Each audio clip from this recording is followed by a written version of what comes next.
সবাইকে আসসালামু আলাইকুম। আজকে আপনারা দেখবেন চট্টগ্রাম বন্দরে বিশাল আকারের যখন জাহাজ আসে তখন জাহাজগুলো কিভাবে মুভ করা হয়। দেখুন, এই যে ছোট্ট একটা ট্রাক বোর্ডের সাহায্যে এত বিশাল বড় একটি জাহাজ কিভাবে কন্ট্রোল করে এবং ঘুরায়। কারণ জাহাজটা যখন বন্দরে জেটিতে আসে তখন কিন্তু জাহাজের নিজস্ব কোনো শক্তি এখানে ব্যবহার করা হয় না। এই যে ছোট্ট একটা ট্রাক বোর্ড দেখা যাচ্ছে, এই যে জাহাজের সাথে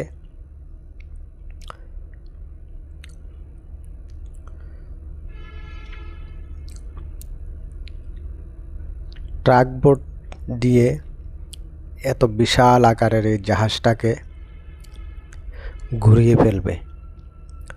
এই যে দেখুন, এই ট্রাক বোর্ডটা যথেষ্ট শক্তির খাটিয়ে এই বিশাল আকারের জাহাজটাকে ঘুরাবে। এই দেখুন, যদিও ট্রাক বোর্ডটা ছোট হয় কিন্তু অনেক শক্তিশালী। ও অনেক চেষ্টা করতেছে এটাকে ঘোরানোর জন্য। আপনারা দেখতে থাকুন।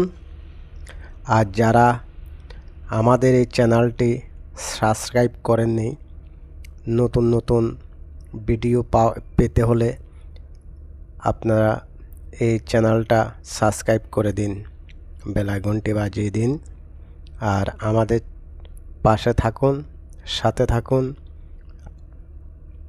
দেখুন এই জাহাজটা শেষ পর্যন্ত কি হয় আর ট্রাক বোর্ডটা কতটুকু শক্তি কাজে লাগাচ্ছে।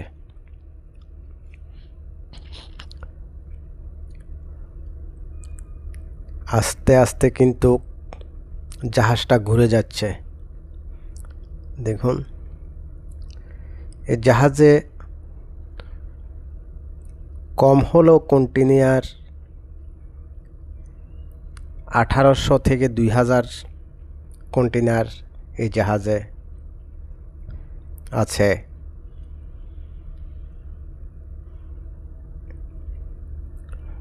দেখুন, জাহাজটা কিন্তু আস্তে আস্তে ঘুরে যাচ্ছে। ছোট্ট একটি ট্রাক বোট কত শক্তি খাটিয়ে এত বিশাল আকারের একটি জাহাজকে এইভাবে ঘুরিয়ে ফেলল। আস্তে আস্তে কিন্তু এটা পজিশনে চলে আসছে। ওইখান থেকে আস্তে আস্তে আবার